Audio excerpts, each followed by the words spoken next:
Listo, grabando. Bueno, las preguntas del papers. La primera dice qué se estudió en este trabajo y cuál fue la hipótesis principal. Lo que se estudia en este trabajo es la biomasa y la producción primaria de picofitoplancton y de las otras fracciones más grandes, en particular en 6 lagos profundos, ultra oligotróficos, durante la estratificación de verano. Y la hipótesis principal que se plantea es que el picofitoplancton es un mejor competidor respecto al nano y el microplancton cuando el fósforo disponible es bajo y hay poca disponibilidad de luz. Bueno, la segunda pregunta dice qué características limnológicas presentan los lagos andinos estudiados y cuál es la distribución vertical más usual de los organismos planctónicos fotosintéticos. Bueno, estos lagos son holomícticos, es decir, que cuando están en mezcla, la mezcla se da de forma completa, porque están en un ambiente con mucho viento y el fetch es significativamente grande. Son lagos monomícticos de verano, es decir, que generan estratificación térmica en los periodos de verano.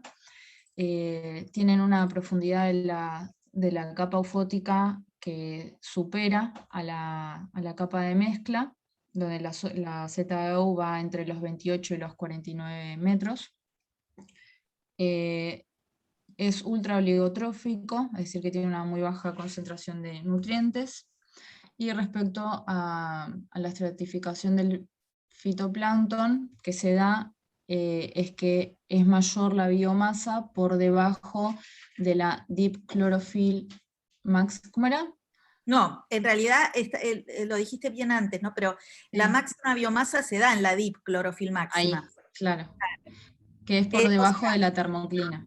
Claro. O sea, en las capas del epilimnion no hay tanta concentración de biomasa y empieza a aumentar hacia capas más profundas precisamente porque se da este proceso de fotoinhibición. Perfecto. Y bueno, encontramos una gran abundancia de ciliados mixotróficos que tienen simbiosis con clorela, lo cual es como bastante esperable en estos lagos con pocos nutrientes. También tenemos nanoflagelados, dinoflagelados y picofitoplancton. Perfecto, o sea que si uno saca una muestra en superficie, como vos decís, o sea, hay poca biomasa de fitoplancton, pero después más abajo aumenta por esto de la fotoinhibición, y en la zona del máximo de clorofila, que se deep chlorophyll máxima, es donde observás esta mayor abundancia de estos grupos que mencionaste recién. Perfecto. Bueno, Buenísimo. y la tercera pregunta, ¿cuáles serían las ventajas adaptativas que tiene el picofitoplancton para desarrollarse adecuadamente en estos ambientes? Bueno, y leyendo el paper lo que sugiere que podría ser una ventaja para que se desarrolle esta fracción de fitoplancton en comparación a las otras, es que tienen una relación superficie-volumen grande, es decir, son chiquititos de tamaño, pero tienen una superficie relativamente amplia en contraste con su volumen. Entonces Claro. esto hace que tengan una mayor absorción de los nutrientes, que en cambio para las otras fracciones de fitoplancton no es tan accesible dado que están en concentraciones tan bajas. Entonces esto ya de por sí les da una ventaja para absorber estos nutrientes que escasean en relación a esto. Y por otro lado, esto es en relación a los nutrientes, pero también está la ventaja que tiene frente a la luz, porque lo que se plantea en la hipótesis es que se puede desarrollar bien en escasez de nutrientes, pero también en irradiancias de luz baja. Y lo que se plantea es que estas fracciones de picofitoplancton ya tienen a nivel evolutivo y genético cierta ventaja predeterminada para poder generar mayor tasa fotosintética con poca cantidad de luz. Perfecto. No ahonda mucho más en eso, es como esto ya lo tienen así como incorporado. Claro, esto ya se ha hecho en experimentos, ¿no es cierto? Ya se mostró experimentos de otros autores que compiten mejor bajo estas condiciones de baja luz. Muchas están adaptadas a bajas intensidades de luz. Y también el hecho de tener, como dijiste vos, la relación superficie-volumen mayor, son chiquitas, no solamente captan más eficientemente los nutrientes, sino también la luz, ¿no? O sea, es como que también eso, por esta relación superficie-volumen, le favorece. Bien. Bueno, seguimos con el... ¿Está pica? Bien. Entonces seguimos con el otro grupo. No sé si querés... Jimena, Jimena y Patricia tendrían las preguntas 4 y 5. La comparto. A ver. Ahí se ve. Sí. Bueno, la pregunta 4 decía describir someramente el diseño de muestreo. Se muestrearon 6 lagos durante la temporada cálida, tomando muestras por duplicado al mediodía antes del atardecer. Se midió el perfil de temperatura, los rayos ultravioletas, la radiación fotosintética activa con un radiómetro sumergible. Después la clorofila A, los nutrientes y el fitoplancton mayor a 2 micrones. A partir de filtrar 250 mililitros de agua con un filtro de 2 micrómetros de poro, y luego por uno de 0,2 para concentrar el pico fitoplancton. Todo esto a diferentes profundidades y 1% de superficie con radiación fotosintética activa. Espera, un poquito que hay algunas cosas ahí que... a ver, para los análisis de clorofila, ¿sí? Porque ahí pusiste todo junto en realidad. O sea, por un lado, ellos sacaron muestras de clorofila haciendo la filtración secuencial para separar las dos fracciones. Eso lo dijiste bien, ¿no? O sea, la clorofila primero se filtra por filtros de 250 mililitros y lo filtrás por un filtro de 2 micrones. O sea, para la clorofila, digamos, de lo más chiquitito, ¿qué es lo que tiene que quedar retenido en el filtro? Si yo solamente quiero obtener la clorofila de lo más pequeño, de la fracción del pico, Y va a quedar solo la del pico. Esto es importante, pues es una filtración secuencial. En el filtro va a quedar lo que tenga un tamaño mayor al poro. Exacto. Entonces, si yo quiero, por ejemplo, solo la fracción pequeña, digamos, el pico, entonces es lo que está explicado ahí. O sea, filtro primero por 2, o sea que saqué todo lo más grande de 2, me quedó en el filtro de 2 micrones, ¿sí? El agua que pasó, la filtré por un filtro de 0,2. Entonces, eso que quedó en el filtro de 0,2 es solo la fracción chiquita, es decir, lo que estaba entre 0,2 y 2. ¿Está bien? Sí. Pero por otro lado, que eso no te he escrito ahí, pero yo también necesito saber cuál es la concentración de la fracción mayor a 2 micrones. Entonces, lo que me quedó en el filtro de 2 micrones es todo lo que es mayor a 2 micrones. Entonces voy a tener 2 fracciones. ¿Está bien? O sea, una claro, que queda en el filtro de 2, que es la fracción mayor de 2, y otra que queda en el agüit, cuando yo filtro por la de 2, me va a pasar el agua con las cositas más chiquitas, y entonces eso lo vuelvo a filtrar por uno de 0,2, y en el filtro de 0,2 me queda lo chiquitito, lo que estaba entre 2 y 0,2. Entonces tengo dos filtros, uno de 2 y otro de 0,2, con las dos fracciones. Eso para la clorofila. Pero, además, estudiaron esas fracciones de fitoplancton mayor de 2 y menor de 2. Entonces, ¿eso cómo lo estudiaron?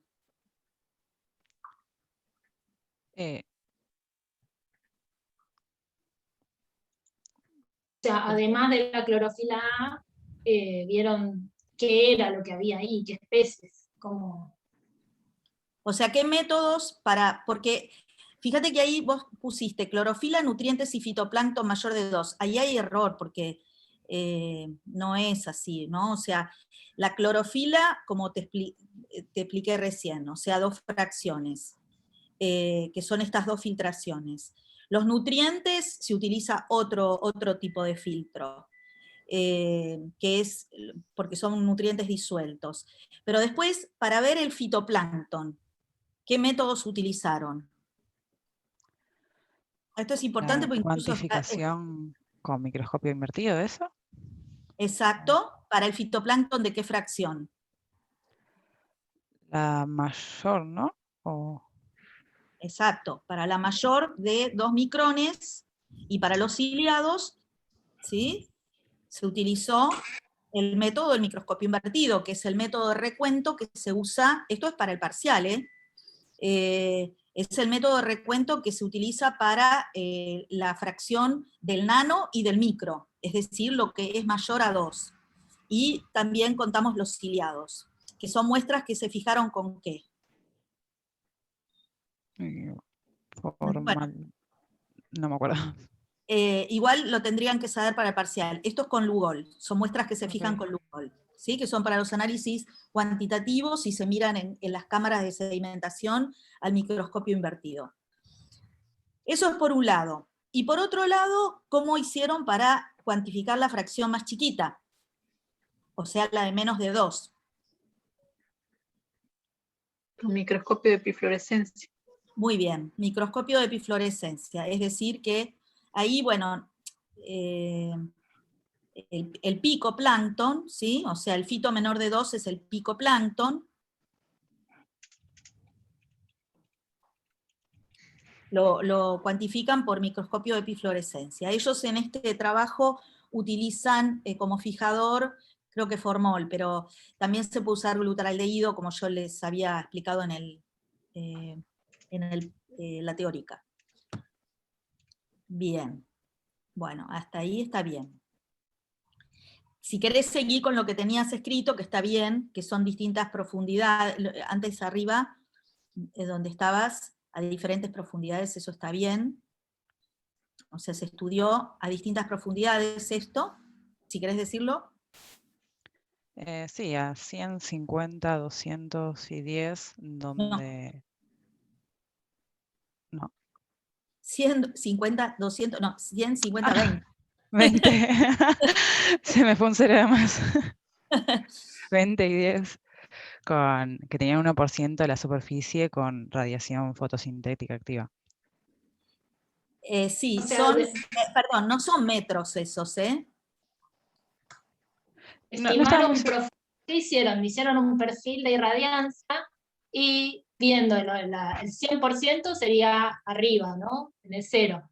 Y vieron a dónde llegaba el 50% de irradiancia, entonces ahí hicieron un punto de muestreo, el 20%, el 10% y el 1%. O sea, establecieron los puntos de muestreo según el perfil de atenuación de la luz.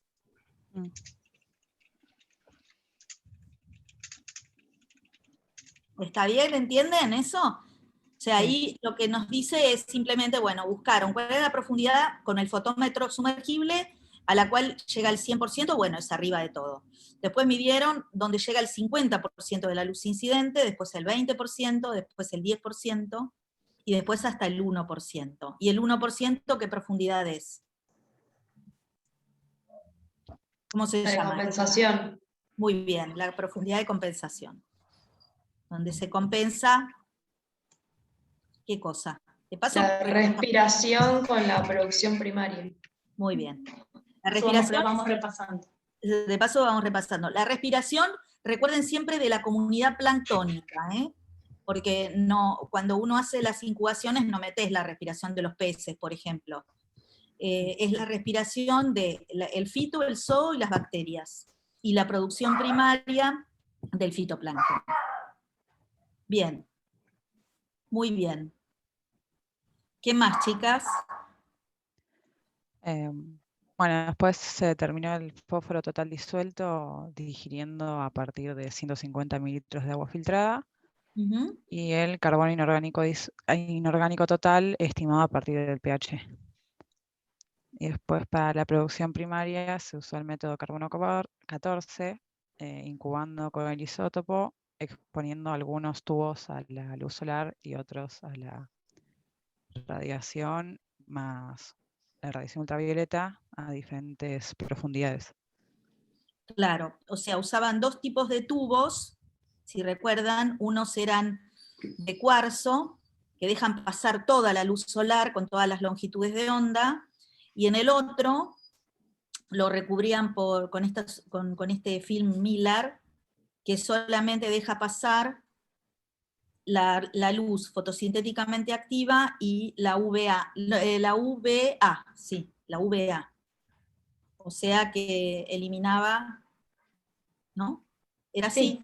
Sí, elimina la UVB. B. Elimina la UVB. Bien. Bien.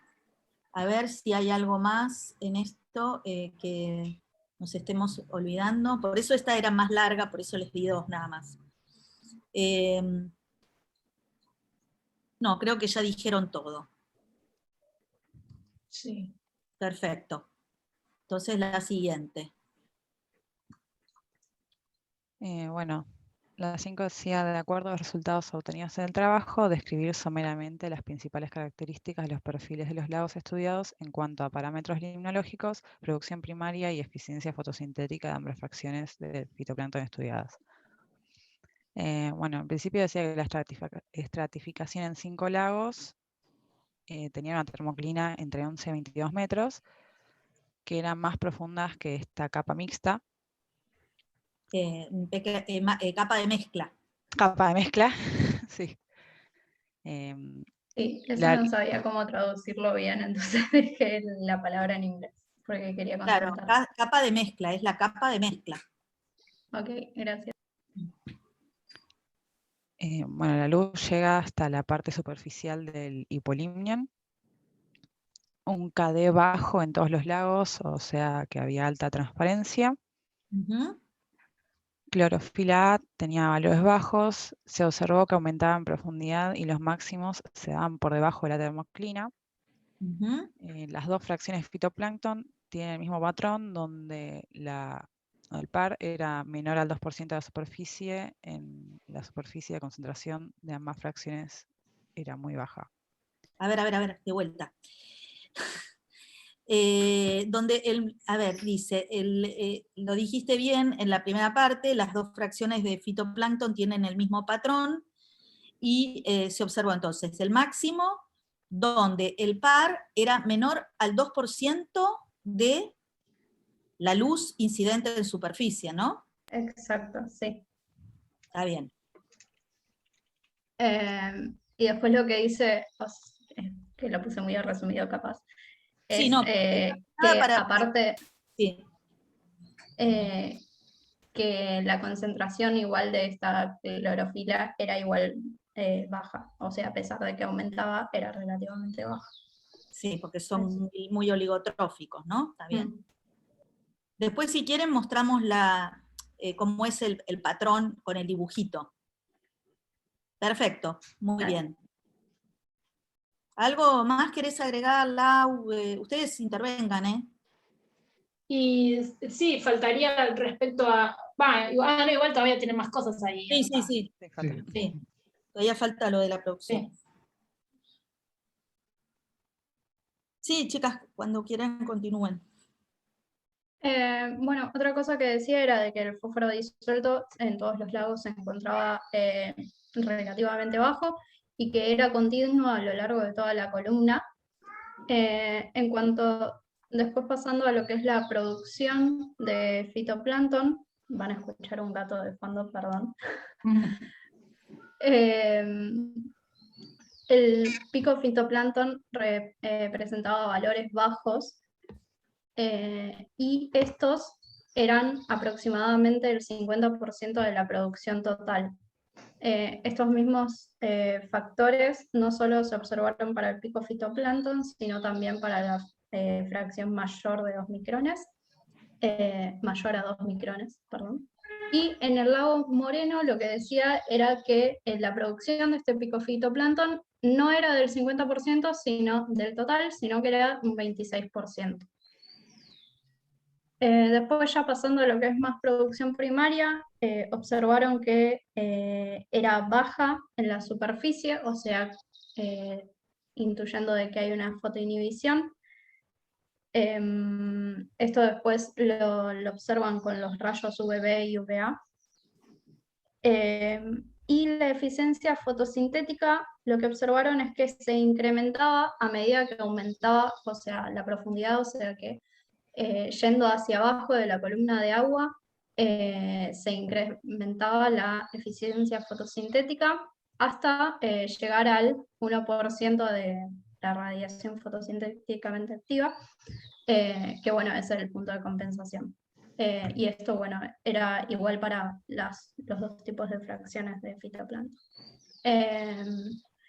Y después, respecto a lo de los rayos UVB y UVA, lo que observaron, no entendí muy bien las cuentas que hicieron realmente, pero lo que decía era de que esta fotoinhibición no tenía contribución, o sea, no se veía afectada por los rayos UVB, pero sí por una alta radiación fotosintéticamente activa y por los rayos UVA.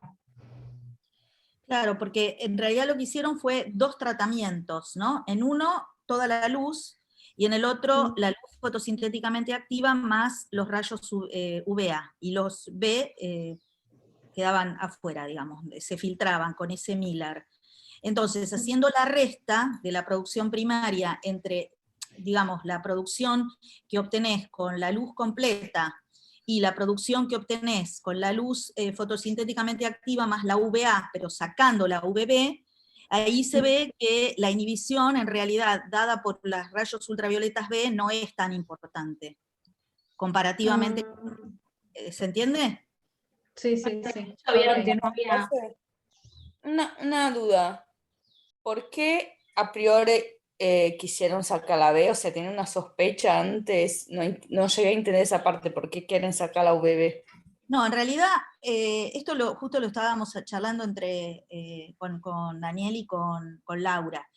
Son experimentos que se hacen para ver el efecto de la luz ultravioleta, y en este caso solamente hicieron dos tratamientos, uno con toda la luz y otra sacándole la UVB, que es más dañina. Entonces, pero también podés hacer otro tratamiento donde... por ejemplo, sacás las dos luces ultravioleta, la A y la B, porque hay otros materiales también para sacar eso. Acá solo sacaron la luz ultravioleta B, que es más dañina que la A. Ok, gracias. No sé si quieren agregar algo, Daniel o Laura. No, solamente preguntarle a Patricia que había dicho que no había entendido las cuentas, si era que no entendía que decían en el papers sobre las diferencias estadísticas, eso sería esa parte de que no encontraron diferencias significativas entre el tratamiento con este Miller, que te evita la UVB, y con el de cuarzo completo. Solamente tenés que interpretar esa parte, no importa igual qué test específico hicieron, si es que eso es lo que no habías entendido. Sí, eso, o sea, me refería a eso porque de golpe empiezan a mencionar de que usan la Miller y después hacen el quartz y ahí se me mezcló todo y dije, uy, Claro, por eso. lo Pero es sí. quartz es que está toda la luz disponible, y el Miller es lo que les explicó Irina, que te filtra o te saca la UVB. Eso es lo que tenés que interpretar. Okay. De O esos sea, dos nombres. son 2 tratamientos, ¿sí? 2 incubaciones para producción primaria distintas. Y después aplicás un análisis estadístico para ver si hay diferencias significativas. Si te da que no hay diferencias significativas, quiere decir que lo de la luz ultravioleta B sola no era tan importante. Sí. Yo tengo una ahora duda. entendí. Gracias. No entiendo por qué si la luz UVB es más dañina, contribuye menos con la fotoinhibición. ¿No debería ser al revés? Bueno, sí es una luz dañina, pero a lo mejor en lo que sería el porcentaje de luz que está recibiendo de luz ultravioleta B es bajo.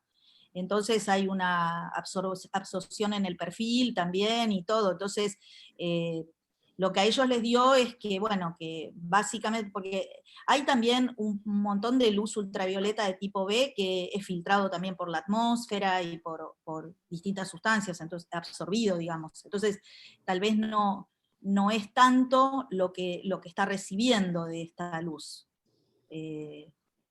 Es por ahí en cuanto al porcentaje también, ¿no? O sea, habría que ver qué porcentaje de cada una tenés ahí en ese perfil.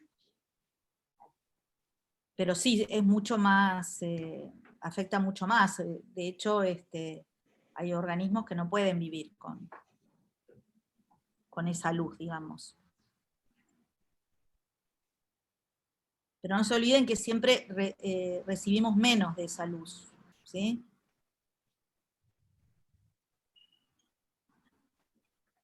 Comparativamente, ¿no? ¿Ustedes quieren decir algo, chicos? No sé, porque por ahí quieren contribuir con No, algo. yo tenía una duda sobre el gráfico 7. No sé muy bien cómo leerlo. ¿Cuál Tal es, a ver, vez, el gráfico 7? ¿Podés ponerlo? bueno, a ver. Para que así lo podemos compartir y esa sería ya, creo que la pregunta 7, ¿no? Claro, pero ya, igual está bueno si comparten el paper porque así mostramos lo anterior también. Los patrones que describieron recién las chicas. Claro, Sí, podemos ver lo eso primero busco. y después ver el gráfico, porque después iría la pregunta 7, que es justamente sobre la figura 7. ¿no? claro. Si quieren, yo lo puedo compartir, no tengo problema. Bueno, dale que no lo encuentro. Dale. Ahí se ve. Un poquito más arriba, vamos donde están los perfiles.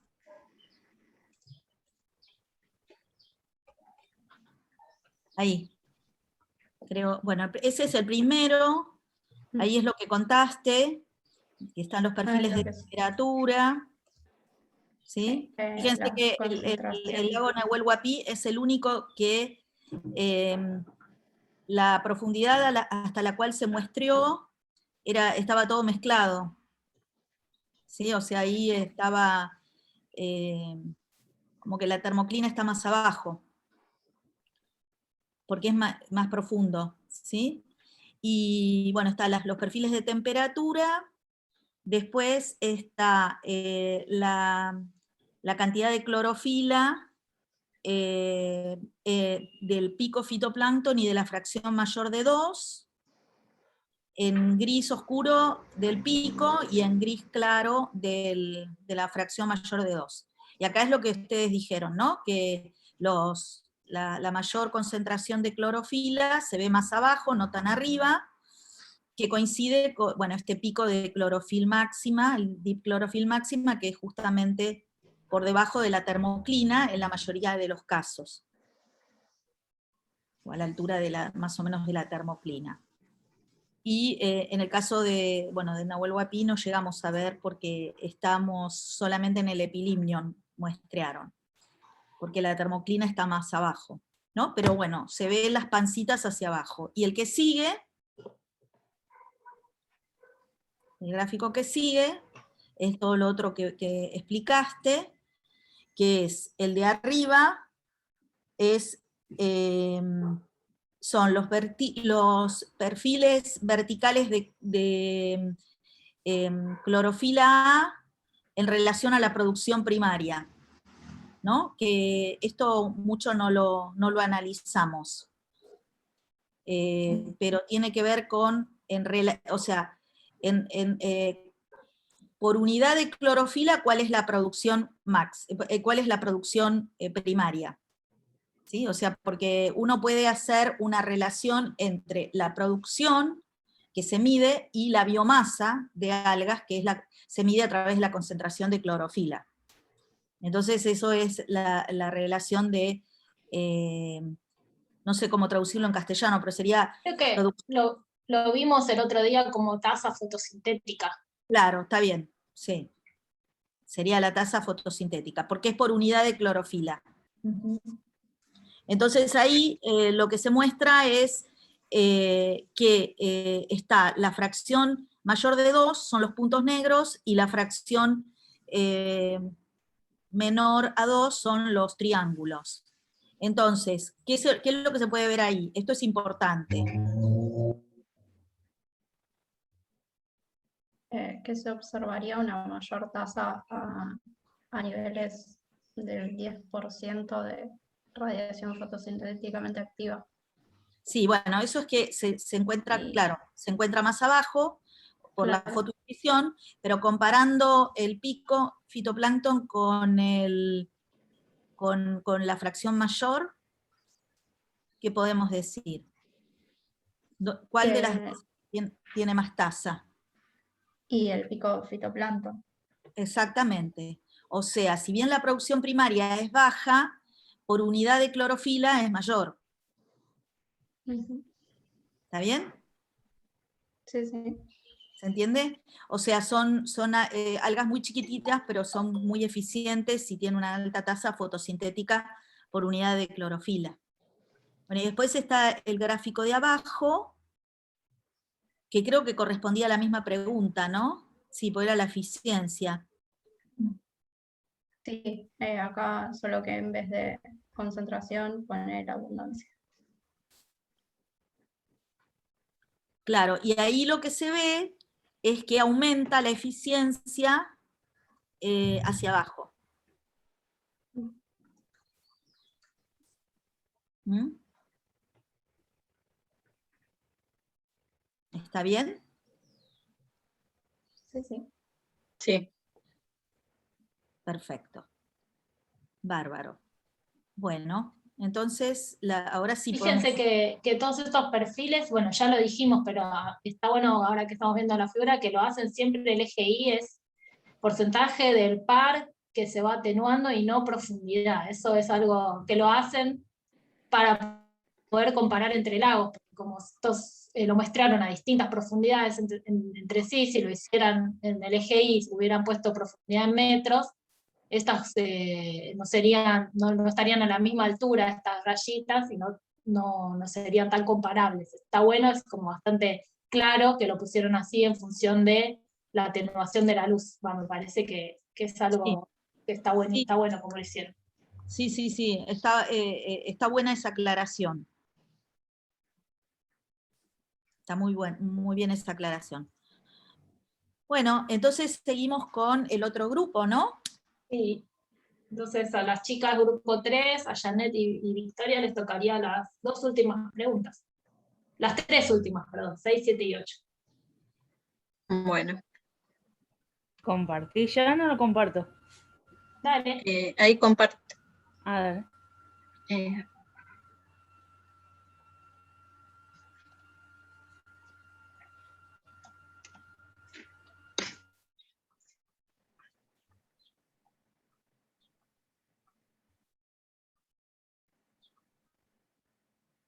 Bueno, en la pregunta 6 dice, ¿qué relación encontraron los autores entre el porcentaje de contribución del pico fitoplancton a la producción primaria y la concentración de fósforo disuelto total? Bueno, el porcentaje de contribución a la producción del pico fitoplancton fue inversamente proporcional a la concentración del fósforo. Y bueno, y esto es por lo que decían las chicas, que debido a que el fitoplancton tiene una mayor relación superficie-volumen, eso los hace más eficientes en el uso de los nutrientes, y eso les da una ventaja competitiva en comparación con los organismos de mayor tamaño. Perfecto, muy bien. Ahí mostraba después, si querés, cuando termines de explicar el resto, podemos ver las figuras. Sí. Bueno. O como quieras. Por ahí si lo tienen para compartir. Bueno, a ver, lo comparto ahora ya que está.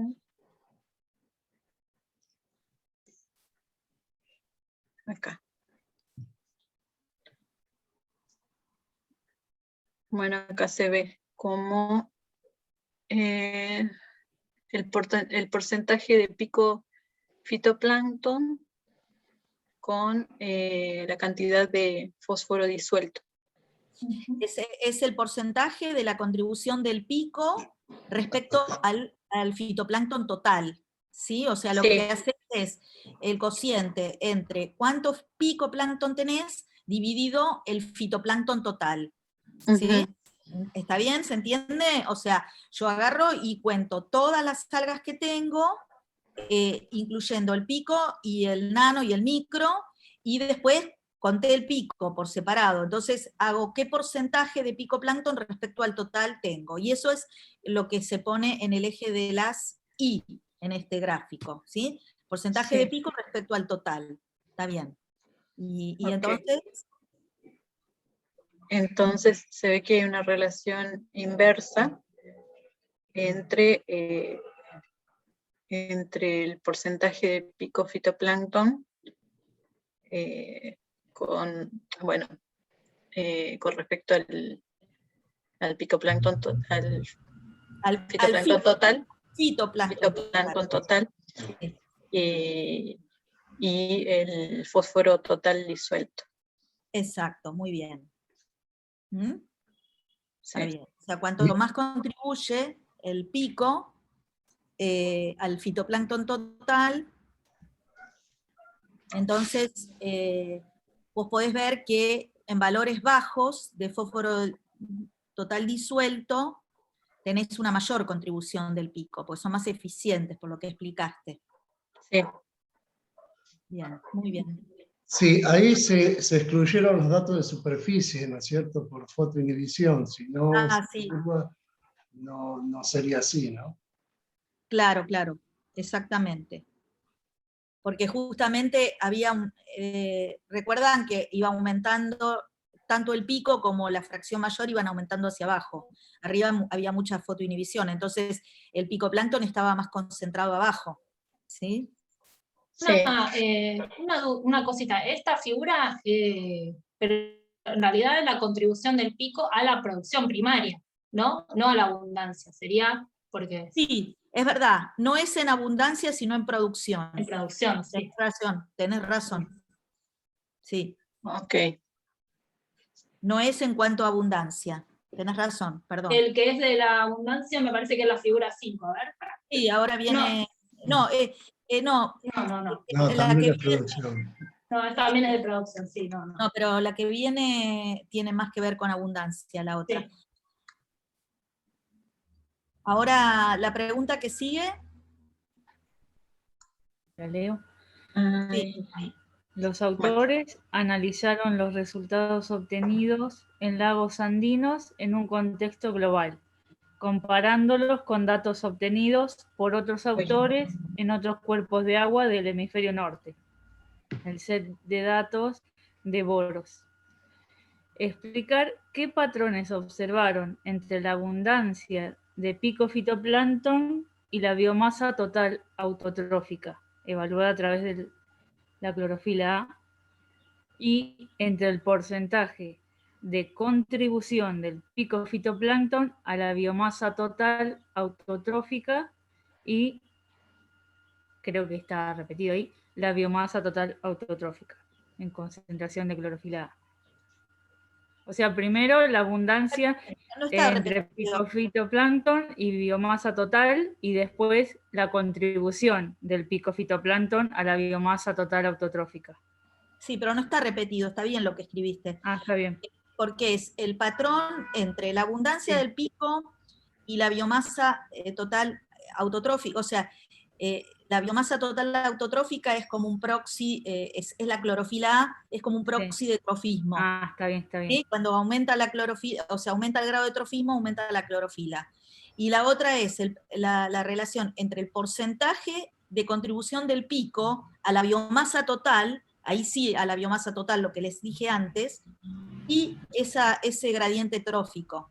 Y la biomasa total autotrófica medida como concentración de clorofila, que es el gradiente. Como la relación primero medida en función de la biomasa total. Sí, ahora cuando veamos los gráficos, bueno, si querés leer lo que tenés ahí, miramos los gráficos después. La inclusión de los lagos andino-patagónicos en la base de datos ampliada de boros encaja muy bien en las tres tendencias observadas de los lagos del hemisferio norte: el aumento de pico fitoplancton y la biomasa con clorofila A, y una disminución de su contribución relativa a la biomasa total medida que aumenta el estado trófico. A medida que aumenta, perdón, la biomasa total a medida que aumenta el estado trófico. Sí, ahora si mostrás el gráfico se va a entender mejor porque... Ah, bueno, si querés terminar lo que tenés. Bueno, y después ¿Terminás dice... de leer lo que dijiste ahí o no sé si... Dale. En los lagos patagónicos muestreados se encontró un ajuste notable de los datos que muestra una tendencia significativa hacia una disminución en la abundancia y la biomasa de pico fitoplancton con la disminución del estado trófico, mientras que el porcentaje de contribución del pico fitoplancton a la biomasa total mostró un aumento significativo. Sí, está dicho de una forma que se entiende un poquito... como que a Pero medida ahora que mostrar disminuye... los gráficos. Sí, ¿querés mostrar? Sí. Claro, hay una cosa acá que es importante. El eje de las X, ¿qué es lo que representa? La clorofila. Sí, la clorofila. La perfecto. ¿Biomasa de qué? ¿Biomasa de qué? Del fitoplancton total. Exacto, biomasa del fitoplancton total. Clorofila A, que mide la biomasa de todo el fitoplancton, es un proxy de todo el fitoplancton. Entonces, ese eje de las X es un eje de trofismo. Desde menor concentración de clorofila, lagos más oligotróficos, hasta valores muy altos de clorofila, lagos muy eutróficos. Es un eje de trofismo, ¿sí? Ahí la clorofila está como un proxy, ¿sí? De la biomasa de fito. Entonces, te movés desde los oligo hasta los eu, ¿sí? Bueno, esa es la tendencia que estamos mirando. Y por otro lado, tenemos el eje de la Si, que ponen distintas cosas. Entonces, vamos, si querés, por lo de arriba, la primera, las curvas de arriba. Los triángulos, ¿qué serían? Células. Los triángulos que no están invertidos, células por mililitro. Exactamente. Entonces, como estamos hablando del pico, ahora estamos hablando del pico, la cantidad de picoplancton, ¿qué pasa cuando aumenta la cantidad? Número de células por mililitro. ¿Qué pasa cuando aumenta el estado trófico? A medida que se hace más autótrofo, aumenta la cantidad de pico fitoplancton. Sí, a medida que se hace más eutrófico, vamos a decirlo, ¿sí? Aunque es también, está bien lo que dijiste, pero de casualidad. Claro, o sea, como a medida que, claro, sí, que no es oligotrófico, digamos, el contrario. A medida que se eutrofiza, sí. aumenta el pico fitoplancton. Exacto, sí, muy bien. Entonces tenés esa tendencia, ¿sí? Donde los lagos de la Patagonia están, son los triángulos, claro. Están o se ajustan a la regresión y dónde se encuentran. Márcalo si quieres con la flechita. ¿Dónde están los puntos en esa regresión de arriba? ¿Dónde están los puntos de los lagos de la Patagonia? O acá son lagos de Europa, de todos lados. Eso lo dice ahí. Es importante. Es igual. No. Ajusta a la misma regresión. Están en esa regresión. Pero marcame con una flechita cuáles serían los triangulitos correspondientes a la Patagonia. Los más claritos. Exactamente. Entonces, hacia la izquierda. Sí. No, está bien.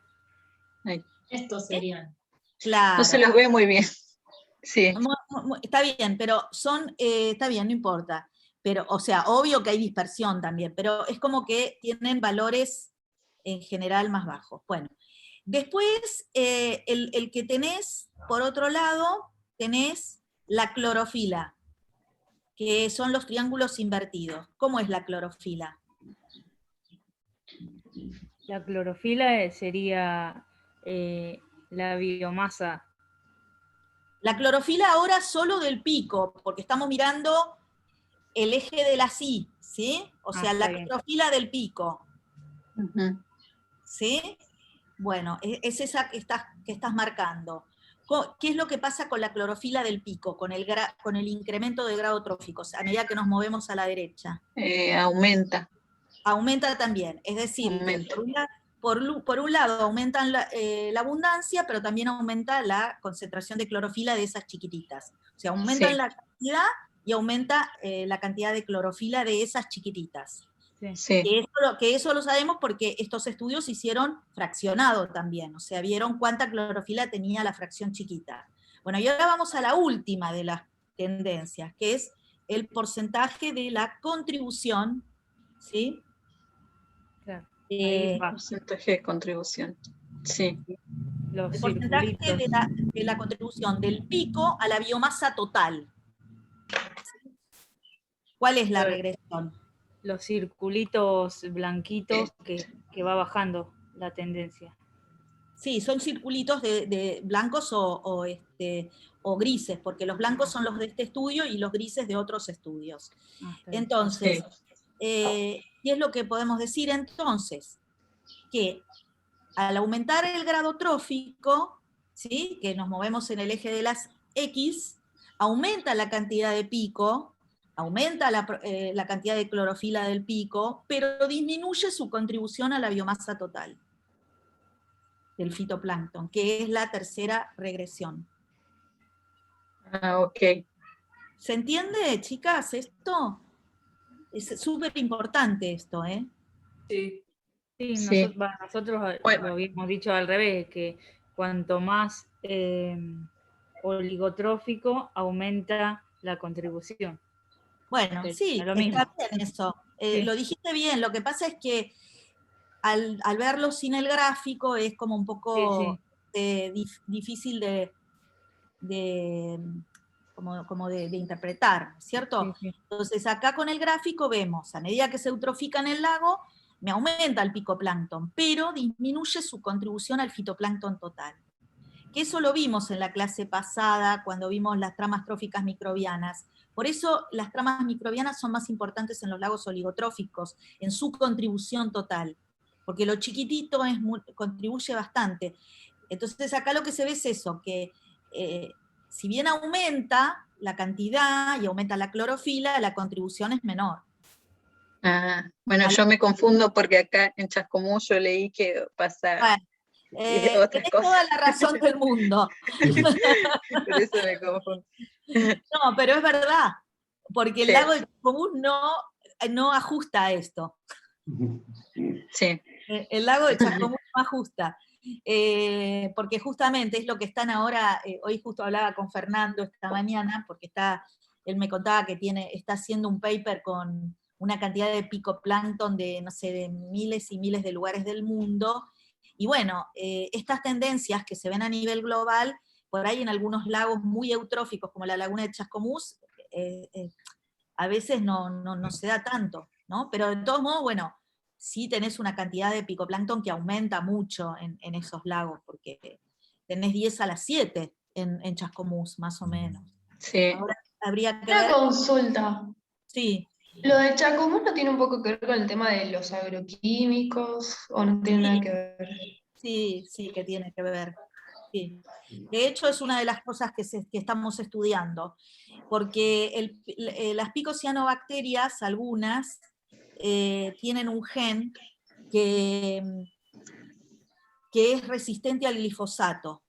Entonces, lo que se está viendo es que no solo en la Argentina, sino en lagos en otros lugares en Estados Unidos, se vio en otro lugar muy afectado por la agricultura, parece que el picoplancton aumenta en estos cuerpos de agua, porque muchos tienen este gen que es resistente al glifosato, y además, y si esto se ve con la relación, es más complicado, ¿no? Pero se ve con la relación entre la clorofila y el disco de Secchi. O sea, son cuerpos de agua que para la misma concentración de clorofila que otro de otro lugar, tienen más turbidez, o sea, Secchi más chico. ¿Por qué? Porque al tener mucho picoplancton, hay mucho scattering de la luz, o sea, como si fueran partículas. Hay más Entonces, sombreado. ¿eh? Hay más sombreado porque son muchas, pero más chicas. Sí, y además lo que aumenta es el scattering. Sí. O sea, dispersión. El scattering lo dijimos como dispersión el otro día. Sí. Ujú. Bueno, ¿se entendió esta figura? Sí. Bien, entonces pasamos, creo que la última era, ¿no? Sí, ya serían las conclusiones, ¿no? Sí. Un poco de los punteos.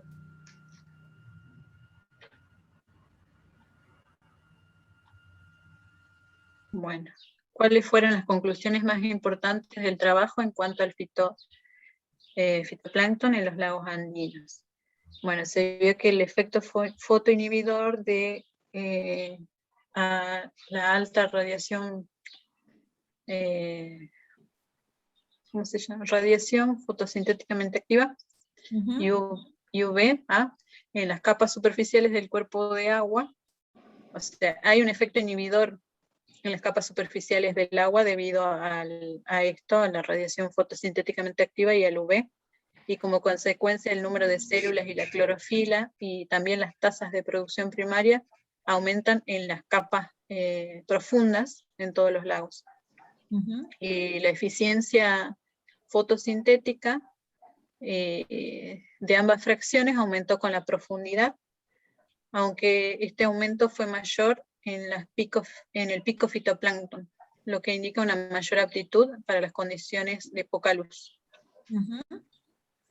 También hay una contribución porcentual de la producción del pico fitoplancton a la producción total, mostró una relación significativamente inversa al fósforo disuelto, que es lo que hablábamos recién. Y hay una tendencia hacia la disminución de la biomasa del pico fitoplancton y un aumento de su contribución relativa a la biomasa total con el estado trófico decreciente.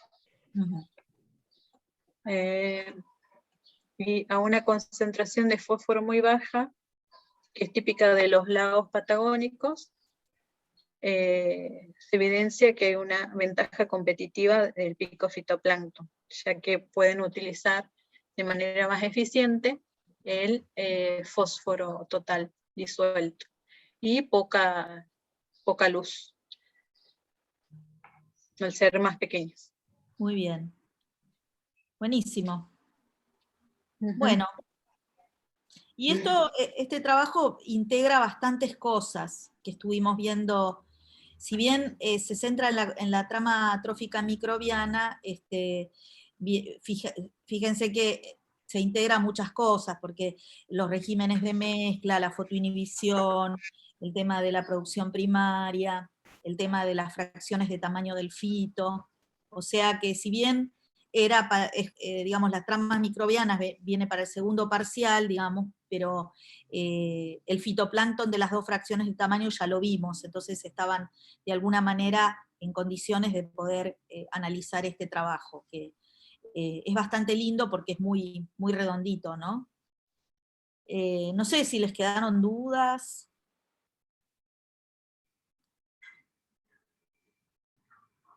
En relación a la hipótesis que planteaban ellos, digo, con los resultados y las conclusiones, ¿qué les parece? ¿Qué pueden decir? Y sí, se cumple. Sí, se cumple bastante bien, casi perfecto. Sí.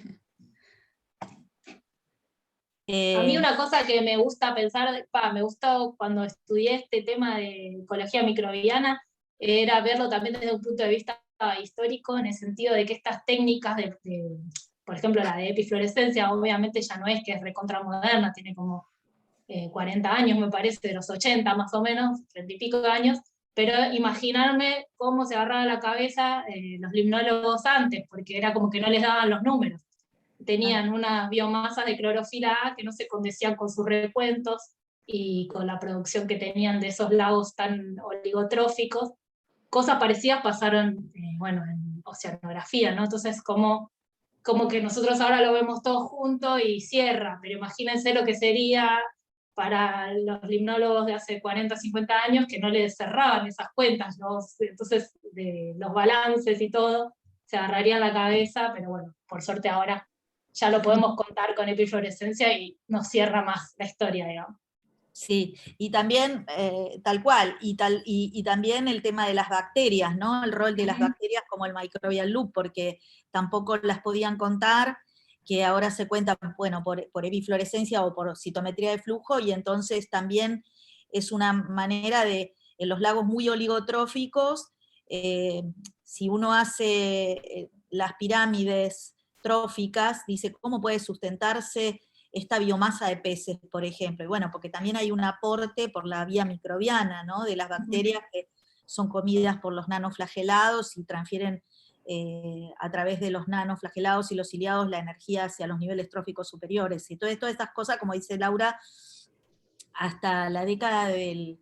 Digamos que estos temas de ecología microbiana se empezaron a investigar como medio por separado. Esto les cuento una anécdota, ¿no? Entre lo que sería, digamos, el occidente, y los rusos también empezaban a estudiar todo esto. Lo que pasa que, esto me lo contaba un colega, que había trabajos de los años 70 en ruso que hablaban de estas cosas, y que nadie los conocía porque no entendían esos trabajos, pero que llegaban a las mismas conclusiones. Tenía que haber algo más pequeño, las bacterias tenían que tener un orden de magnitud, o 2 o 3, como en realidad se vio que eran como 3 órdenes de magnitud mayor a lo que se los cuantificaba, por ejemplo, por recuentos en placa.